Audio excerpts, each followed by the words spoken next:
Here. Oh, it's doing it again. I'm going to keep that in, by the way. You worked with Bob Gidler, and he's upside down.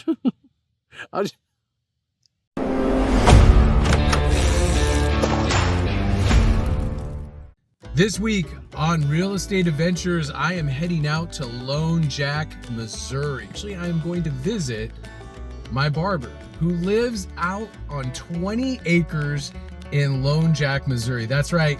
It might be the most unique haircutting experience in the entire Midwest, dare I say the entire United States. It's a beautiful house, beautiful acreage. We're gonna learn all about it right here.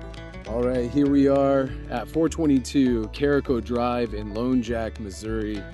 And boy, do I have a special episode for you today. As I said, I'm going to visit my friend Micah, who owns, I think, probably the most unique barbershop in all of the United States. And there's a big reason why that is. Here we are in the middle of Lone Jack, which is kind of a farmish community suburb outside of Lee Summit. And on this beautiful, pristine 20 acres, Micah had a vision. He saw his dream. And his dream was to obviously move out of the city from his basement barbershop in Midtown Kansas City and build this dream homestead on this pristine 20 acres. And not only that, but he decided he wanted to build his very own barbershop on this acreage. So let's check it out.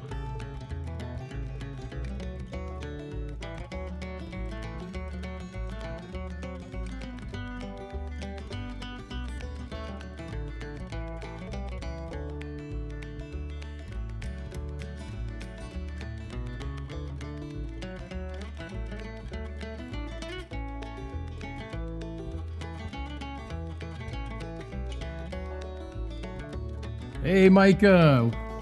Good morning. Thanks for having us out today. Glad you could make it. What's a fun story? This is Barber House. I started this business in Kansas City. So that's when we first met. We were living in Kansas City, my wife and I, and we have 3 young girls. And that's where I started this barber shop. There's Barber House Men's Hair Studio in Kansas City, Missouri. And it was a great time. We lived in an old house there. Loved being in Midtown, and just as our lives changed and as our girls began to get older, we started thinking maybe it's time to get a little bit of space. Maybe it's time to move out of the city a little bit. A little better place to raise our kids, raise our family. And so we just started looking. We kind of started looking around the Kansas City metro, and we stumbled upon this property in Lone Jack. So we're about 30 minutes away from Kansas City, and it's that perfect distance for us where we can feel that we're a little bit outside the city, but we can get back if we need to do anything. Still have a lot of friends and family around that we go back and see. But this gives us a little bit of space where we can kind of get away from the busyness of the city and have a little bit of that calm peace out in the country. So tell us about how, when you first saw this 20 acres, did you envision a barbershop at all in the basement? Because your old barbershop was in a basement. So yeah. Tell me how that vision came together, and take me around the studio while you're talking about it. Yeah, well, it was a little bit of figuring out as we went. So we found the land here, and we knew we wanted to get it, but we didn't know exactly what we wanted yet. We thought maybe it'd be a weekend getaway place. We thought maybe we would eventually move here, but I'd keep working in the city. And slowly, as we figured out that process, we kind of got to the realization that we wanted to move full time. We didn't want to kind of come out here on the weekends and be where we were in the city during the week. And I always tell everybody it's an awful business idea to move out of Midtown, right? Especially when you have a business where people have to come to you. Yeah. And so for us, it felt that this was a move for our family, and this was going to be the best thing for us. I felt this is what God wanted us to do. It was right for us, and He would take care of the rest. Really great. So take us around the barbershop and kind of walk us through what the layout was. This is we just did a very simple kind of lofted cabin here. And my wife and I helped. I mean, we worked figuring out what we wanted it to look like and designed it, and we had a good friend build everything for us, and I got to do a lot of finishes myself. So yeah, just a little 1-chair barbershop here. We have a lot of vintage furniture that we have collected over the years. Some are family pieces, some are things that we found. And yeah, just a nice, quaint, cozy area, a little seating area, and then got the barber chair here. Got a couple really nice vintage 100-year-old barber chairs. And so the big thing of the design of this cabin was to have these two giant windows right here so that you can look out and actually get to enjoy Yeah. the nature while you're out here getting your hair cut. Which is one of the things that, I mean, obviously you cut my hair. One of the things I love most about coming out here is actually when we're having our deep philosophical conversations is not only staring at myself in the mirror, like right there, but also taking a look at your beautiful house that you custom built yourself along with this barbershop. So it's just, it really is like this peaceful, serene setting. And I love the mounts on the wall. And just the whole vibe is just way different than anything else you're going to experience. I mean, quite frankly, in any customer service industry. So that's why, I think that's why you're developing such a good fan base and a good following out here. All right, so let's go take a look at the rest of the land. Let's go on a hike and show us how beautiful this property is here in Lone Jack. Let's do it. All right, so we're outside of the barbershop here. As you can see in the background, there's Micah. The property. It is just over 20 acres, which is great because the state of Missouri gives me a landowner's permit and we get to hunt for free. Oh, if nice. you're over 20 acres. That's great. So yeah, I cut a few trails out here, and this whole property was completely all wooded. And so anywhere there is not a tree, it's because we've cut down those trees. So we did not have any grass. None of this was here. It was just all completely wooded like what you see here behind me. So we have just a few trails that we kind of slowly cutting out so we can access some of the property. But what I've heard from a lot of people who've done this before us is that you start thinking in decades and not necessarily years. And we've only been here a year and a half and have done quite a bit of work, but there's still always to do. There's still a lot to do. On Acreage properties, there's always work that needs to be done. Every time a storm blows through, all right, let's go and take a look at what's fallen and what's, what we need to take care of in the immediate future, But this is the fun thing about having a little bit of space. We have, the house and the yard, the trampoline, and the girls can play soccer, ride their bikes.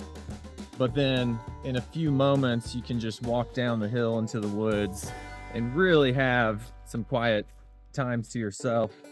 Get out, walk through nature. And this was fully wooded in, like completely. This was all wooded, yeah. Wow. So these paths here, we just kind of, with chainsaws and weed whackers and fire, the best parts of nature. burnt these paths through here, and this is the girls. My daughters have named everything, and this is Mountain Goat Valley. Oh, I love it. I love it. It's a little rocky and perilous. This isn't the easiest path. It's kind of tricky filming and doing this all at the same time. Watch your step. Yeah, it's a little muddy too, which is fine. Well, we got some chickens following us now here in our little jaunt down the hill after I was taking some B-roll footage. So the girls named it what again? This is Mountain Goat Valley. Mountain Goat Valley, okay. It's quite perilous right now. A lot of rocks. Yeah. I can't mow this. Yeah. What kind of mower did you, so how much grass do you have to mow? That's the thing that I talk about a lot with acreage properties. So how much grass do you actually have to mow? And again, ours was all wooded. Right. There was zero grass. So we have been able to plant some grass in a little bit of a yard. Right. And it's probably an acre of mowable yard. Okay. Which still enough to get a riding lawnmower. Right. So I got an old riding tractor mower from a friend, and then a lot of these other stuff, it's the weed whacker. Right. That way that's more of what I'm doing, cutting kind of the thorn bushes down and trimming this with a weed whacker. So the question everybody wants to know, as far as weed whackers go, on my channel especially. Yeah. Gas, electric, well not electric, Or do you have the battery powered one? No, all gas. Heck yeah, brother. Heck yeah, brother. You got to get that is one of the things to consider with moving to the property. Absolutely. That's a great point. I had to buy a chainsaw, and it was a $600 chainsaw. And I had to buy a gas-powered weed whacker, which is like $300. And these are all like middle of the road Home Depot purchases, and they're still that expensive. And that's what people don't think about. They're like, I just want to go live in the country. And you're like, and you know, like we talked about, it's the maintenance of the property after a storm. Because as you said, like looking back here, let's see if I can get a shot of it. That's all. That was all washed away, right? All this was washed away. So soil will get washed away. You gotta come regrade it. Yeah. So right now I'm pretty much doing everything by hand. Right. And you know, everybody says go buy a side-by-side, which sounds great, but those are $10,000. Yeah, those are quite expensive. So eventually we'll get there. Yeah.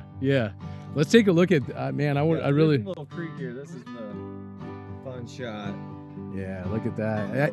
All the videos that you post on your social media is always of you guys kind of coming down. I think this is like the family. It seems like the family hangout. Yeah, you the know, girls come down here. They've named it Cold Creek, and the natural water feature, that little background noise is beautiful.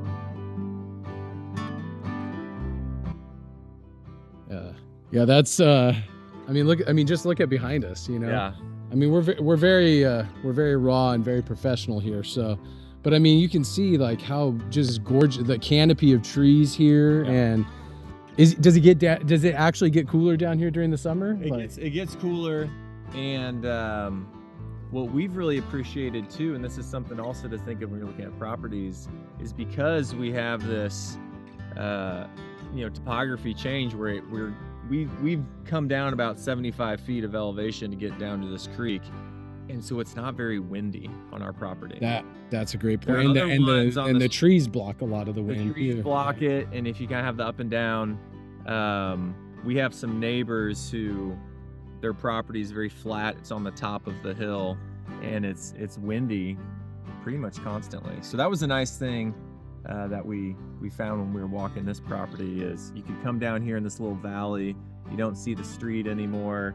You don't hear anything, and it's not too windy or anything.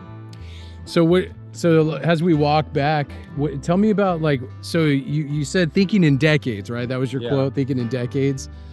What's next? Like, what can you know what I mean? We dream all the time about what we can do with properties and stuff, and it's like it's almost limitless, right? And that's one of the attractive things about living out on acreage. So what's next for the Holdaways? Yeah, well, besides creating music, there are a few different goals, and actually last night I was talking to my sister about wanting to build a wedding venue here for our 3 daughters to get married. Oh man! Now they're only 10, 8, and 6, so we still that's the decade plan. I'm gonna go up this path here. Yeah, that's the decade plan. Yeah. So we would love to continue building some structures, and an outbuilding, a garage, having that fun idea of some sort of wedding venue just for personal use. We're seeing that's the fun. We're seeing the remnants. Sorry to interrupt you. We're seeing the remnants right now. Remnants of the coyote. Another thing, right? See, and people don't. They're like, we're gonna get chickens and it's gonna be great, and it is great, right? Yeah. But it also comes at a price sometimes, which is the coyote. Yeah. Had a nice feast. Yeah, building a wedding venue, but would you open it up to the public? Is that would there be a Holdaway wedding? I mean, who knows? But I think, just to answer your question, the thing that's really fun about property is you can dream about what do you want to build. That can be a garden, that can be a pen for animals, that can be, an outbuilding, garage. We've talked about wanting to have the sport shed, just a big outbuilding with basketball and a little turf soccer field, Yeah. So that's the fun thing. You get to dream about building really whatever you want, because you have the space to do it. I mean, and how beautiful is it? I mean, I know there's, because I hike on my property, on my back 5, because I have 9 acres. So I have 4 acres of grass, 5 acres of woods. And there's just something so great about being able to open up the door and letting the girls go. Yeah. and just say like, Yeah. hey, try to stay over here. Don't go over here too much, but like, let's, let them create memories. Let them get skin knees. Let them, fall and, and like explore nature, see snakes, see birds, that kind of stuff. It's just, those are the things that that's what you pay for.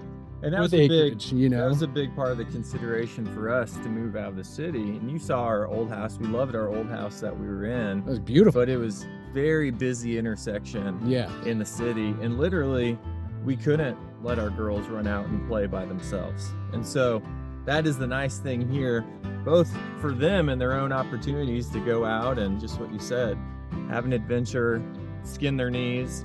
But then it's also nice as, for us as parents where we know they can be in a safe environment and we can let them go outside and we don't have to be watching them all the time. Right. Which I think is good for kids and parents. So you got the wedding venue in mind, which, I mean, how awesome would it be to have your girls get married out here? Is this it for you? I'm going to ask everybody this question. Is this it? To be here forever? Yes. Well, I thought I'd be in my old house forever. So I've learned to answer that question a little more, with less certainty. Right. We plan to be here for a very long time and to continue to build on the property. Right. Even other, future homes in hopes that our kids would want to live on the 20 acres here with their future families. So that idea is definitely something that we would love. Will we be here forever? Who knows? Who knows what'll happen, but we're planning to.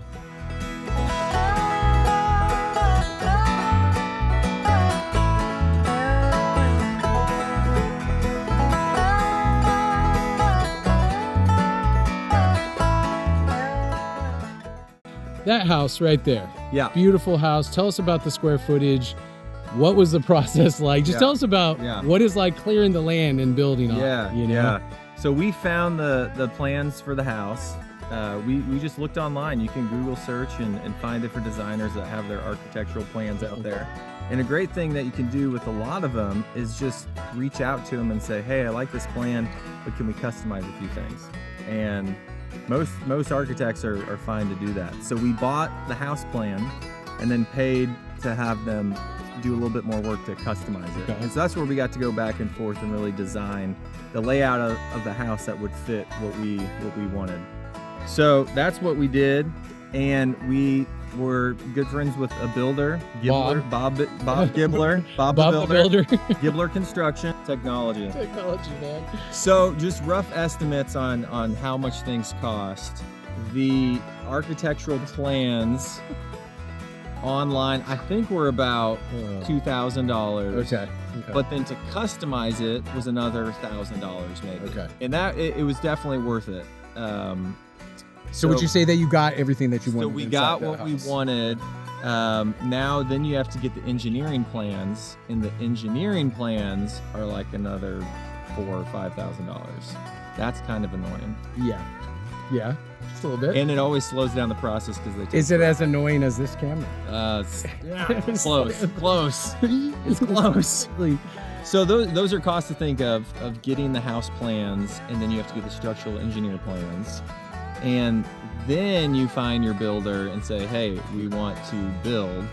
And so he takes those plans, gives a whole line item budget.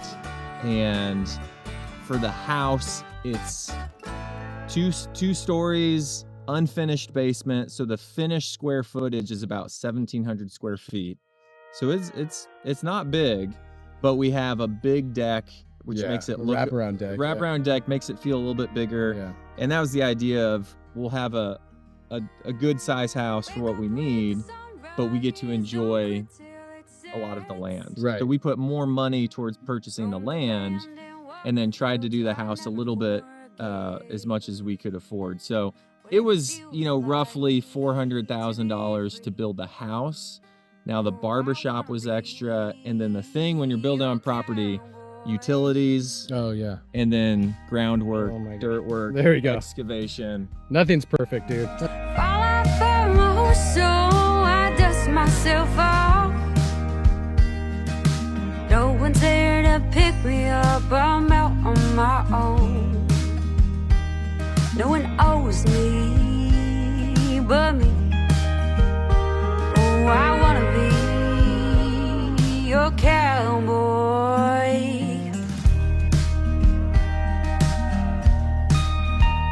It doesn't live in me, is that tough in me? You that big and honesty. Gosh, why Micah? Anyways, thank you for having us over, Micah. Plug your barbershop. Where can people go if they're in the Kansas City metro that want to go get their haircut? It's called Barber House Men's Hair Studio. So you can Google search that or barberhousekc.com. Easy. Go there, make an appointment. Thank you, Micah, so much. We appreciate having you on here on Real Estate Adventures. We'll see you next time, guys. Thank you. Thanks for watching Real Estate Adventures. Make sure to like this video and hit that subscribe button before you go.